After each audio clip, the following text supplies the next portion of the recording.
이번 시간에는 우리 소프트웨어 사용법에 대해서 살펴보도록 하겠습니다. 자, 이미 이렇게 PC는 지금 부팅이 되어 있는 상태죠. PC의 바탕 화면에 보면 컨디션 모니터링 바로가기라고 하는 버튼이 있습니다. 아이콘이 있습니다. 그래서 이 아이콘을 더블 클릭합니다. 자, 진동 계측 프로그램이라고 이렇게 이제 프로그램 화면이 떴습니다. 화면의 구성에 대해서 먼저 설명을 드리도록 하겠습니다. 우선은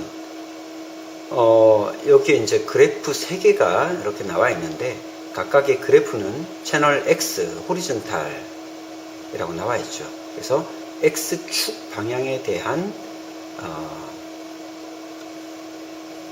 우리 스펙트럼, 그 다음에 이거는 채널 Y 버티컬 수직 방향에 대한 스펙트럼, 그리고 채널 G 엑시얼이라고 되어 있는데 얘는 수직 방향.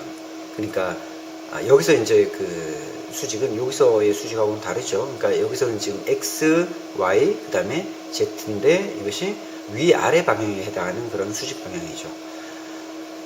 자, 그렇게 해서 이제 각각 3개에 대한 그래프를 보여주고 있습니다. 우리가 사용하는 센서가 3축 가속도 센서이기 때문에 각각의 축에 대한 정보들을 이제 하나의 화면에 전체적으로 지금 이제 보여주고 있는 거고요.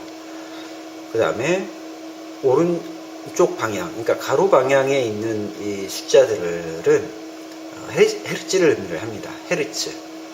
주파수를 의미하는 헤르츠 단위의 주파수 축이 되고요.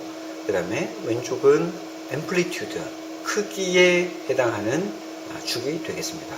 그래서 각각의 축들의 범위를 설정하고 조정하는 것들도 다 가능합니다. 자, 오른쪽 편을 한번 보시면 오른쪽 편에는 우선 여러분들이 이제 그 검정을 하기 위한 비번호를 입력하고 또 실제로 측정된 시간, 테스트 시간이 자동으로 기록이 되는 이제 화면이고요. 그 다음에 스타트라고 하는 이 화면은 나중에 다시 설명드리겠지만 진동 계측을 시작할 때 시작 신호로서 우리가 이제 클릭을 하면 됩니다. 그 다음에 RPM 하면은 X, Y, Z 채널에 대한 RPM을 계산값으로 이렇게 이제 보여주게 되는데, 우리가 RPM 값은 우리가 그 주파수를 알게 되면 RPM은 계산이 됩니다. 주파수와 그 다음에 모터의 극수를 이용해서 RPM을 계산할 수 있습니다. 그래서 그 계산된 값이 이렇게 이제 RPM 화면을 통해서 나타나게 됩니다. 그 다음에 프리퀀시, 주파수, 측정된 주파수 값이 나오고요. 그 다음에 앰플리튜드, 거기에 찾은 주파수에 대한 크기를 그래서 같이 디스플레이를 하게 됩니다. 그 밑에 있는 거는 리포트 프린트 해가지고 우리가 측정한 이 그래프에 대해서 출력을 할 수 있도록 만들어 놓은 기능이고요. 그 다음에 제일 밑에 있는 셋업이라고 하는 버튼을 누르게 되면 우리가 설정 화면으로 들어갈 수 있습니다. 자, 셋업을 먼저 눌러서 들어가 보도록 하겠습니다. 자, 셋업 화면에는 몇 가지 이제 복잡하지 않지만 몇 가지 항목들이 있는데, 로우 스레시홀드라고 되어 있죠. 로우 스레시홀드는 우리가 측정한 이 스펙트럼에서 아래쪽에 있는 어떤 임의의 값들을 다 날려버리기 위한 그런 그 항목입니다. 그래서 우리가 실제로 진동을 측정할 때 다양한 환경의 조건들이 있을 수가 있기 때문에 실제로 이제 아주 잔잔한 그런 진동들이 이제 많이 발생하는 경우에는 아래쪽에 굉장히 이제 다양한 주파수 성분들이 전반적으로 이렇게 쭉 분포가 될 수 있습니다. 그래서 그렇게 이제 실제적으로 우리가 관심을 갖지 않아도 되는 그런 부분들에 대해서 그런 부분들을 이제 우리가 표시하는 부분을 삭제하기 위해서 이렇게 로우 스레시홀드를 기능을 이용할 수가 있습니다. 기본적으로는 우리는 그냥 0으로 놓고 쓰도록 하겠습니다. 그 다음에 스레시홀드 for peak이라고 하는 항목이 있는데, 여러 개의 주파수 성분이 이렇게 이제 찾아지게 되는데 그 중에서 어떤 성분을 내가 찾고자 하는 어떤 핵심 오다로 이렇게 이제 찾을 것인가 하는 부분입니다. 예를 들면 10Hz에서 50만큼의 주파수 성분이 하나 떴고 20Hz 영역에서 100Hz 성분의 100이라고 하는 크기의 주파수 성분이 하나가 떴다고 했을 때 둘 중에 어느 것을 1차 성분으로 볼 것인가. 그래서 이제 그 1차 메인 오더를 찾기 위한 기본값이 되겠습니다. 그래서 만약에 9라고 했다면 9 이상이니까 제일 먼저 여기에 있는 주파수 값을 찾겠죠.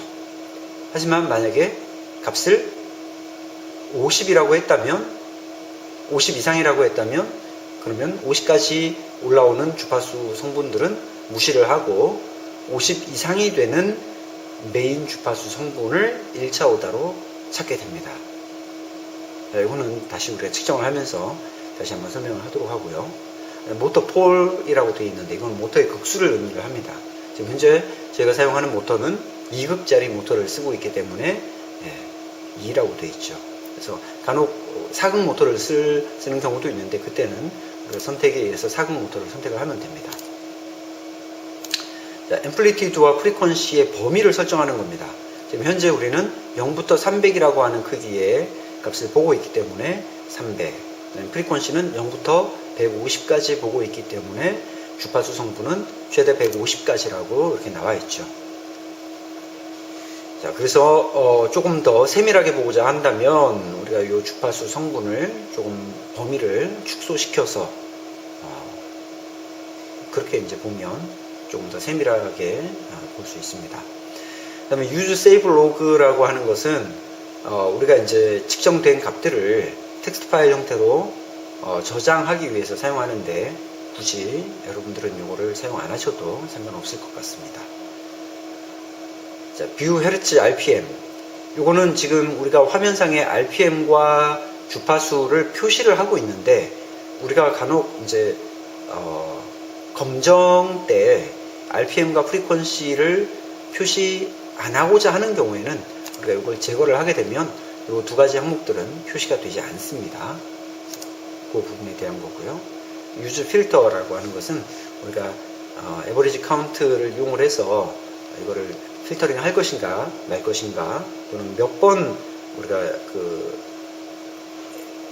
카운트를 해서 평균을 낼 것인가를 정하는 부분인데 이것도 지금은 사용하지 않는 것으로 해놓고 측정을 하는 걸로 하도록 하겠습니다. 자, 그럼 이 상태에서 비번호를 입력하는 것은요, 여기다 마우스를 찍고 키보드로 비번호를 입력하면 됩니다. 그 다음에 이 상태에서 스타트를 이제 누르면 바로 측정이 되는데 지금 보시면 빨간 줄이 이렇게 이제 올라오고 있죠. 빨간 줄이 이렇게 올라오고 있고 실제로 뭔가 이렇게 뭐 특이하게 올라오는 그런 별다른 성분들이 없죠. 정상적으로 측정이 되고 있다라고 하는 뜻이고 지금 현재는 모터를 구동하지 않았기 때문에 지금 정상적인 상태죠. 그러면 모터를 한번 구동한 다음에 한번 측정을 다시 시작을 해보도록 하겠습니다. 자, 모터 CW 스위치를 올려서 지금 현재 30Hz로 모터를 구동을 하고 있습니다. 자, 스타트 버튼을 누르겠습니다.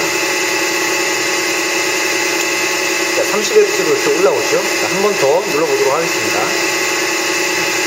모터가 한 10초간 이렇게 돌아가는 동안 스타트 버튼을 2번에서 3번 정도 이렇게 눌러보시면 측정되는 값들이 약간의 차이는 있습니다만은 메인 오더가 이렇게 30Hz에서 올라오고 있죠. 이렇게 30Hz에서 올라오게 되면 이미 이것은 이제 측정이 끝난 겁니다. 다시 모터를 정지시키고 기본적으로 측정된 1차 오다 이렇게 30Hz에서 도드라지게 올라온 이 성분이 바로 1X 즉 1차 오더에 해당하는 성분이 되겠습니다. 자, 그러면 우리가 이 X축의 그래프에서는 60Hz에서 또 다른 성분이 하나가 이렇게 올라오고 있죠. 이게 지금 30Hz의 배수로 올라오고 있습니다. 그래서 이 이렇게 1차 오더에 대한 배수로 올라오는 이 성분이 바로 2X 2차 오더가 되겠습니다. 그래서 이놈이 1차 이놈이 2차 2x가 되는 거고요. 그 다음에 3차 오더는 올라오고 있지 않죠. 90Hz에서는 특별히 다른 성분들이 보이고 있지 않습니다. 그래서 여기서는 우리가 기재를 할 때 첫 번째 30Hz에서 올라오는 이 항목을 1x, 두 번째 60Hz에서 올라오는 이 성분을 2x라고 표기를 하시면 되고요. 그 다음에 120 쪽에 여기에서 올라오는 이 성분은 여러분들이 현재는 무시하셔도 되는 성분입니다. 그래서 실제로 우리가 이 주파수의 영역을 한 100 정도까지만 해놓고 보시면 문제가 없습니다. 보시면 100. 자, 이렇게 하면 특별히 내가 100Hz 이상의 성분들은 관심을 갖고 보지 않겠다. 우리가 이제 기본적으로 시험에서 25Hz, 30, 35Hz, 40, 요 정도 범위 안에서 보통 모터를 이제 구동을 하게 되면 1차, 2차 성분 30인 경우에는 30, 60, 90 이렇게 이제 올라오겠죠. 만약에 20Hz라면 20, 40, 60 이 정도 세 개의 성분이 보통 올라오게 됩니다. 자, 그러면 한번 헤르츠를 다시 한번 변경해서 해보도록 하겠습니다. 20Hz로 한번 해보도록 하겠습니다.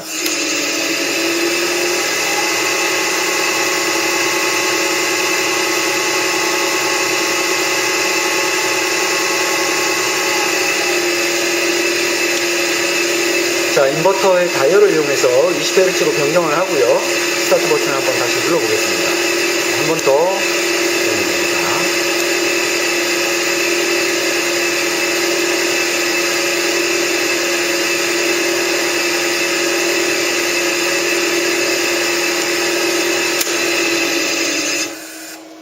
자, 그러면 20Hz에서 1차 오다 성분이 올라오고 있고요.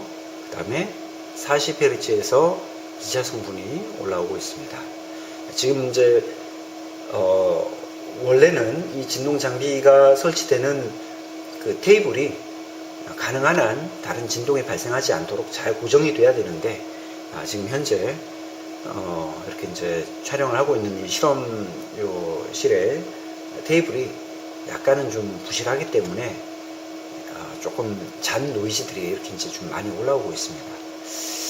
자, 그래서 어쨌거나 우리가 20Hz에서 측정을 했을 때는 X, Y, Z축 전부 다 동일하게 크기는 약간씩 차이가 있지만 동일하게 20Hz에서 이렇게 1차 성분이 올라오고 있습니다. 그래서 2차 성분 40Hz에서 올라오고 있는 것들이 있으면 여기다 EX를 기재를 하시면 되고 그런 것들이 없다면 그냥 무시를 하시면 됩니다. 그 다음에 이렇게 이제 어떤 우리가 지금 현재 진행하고 있는 요 메인 오다하고 상관없이 엉뚱한 주파수 성분들이 올라올 수 있는데 이런 것들은 무시를 하셔도 되겠습니다.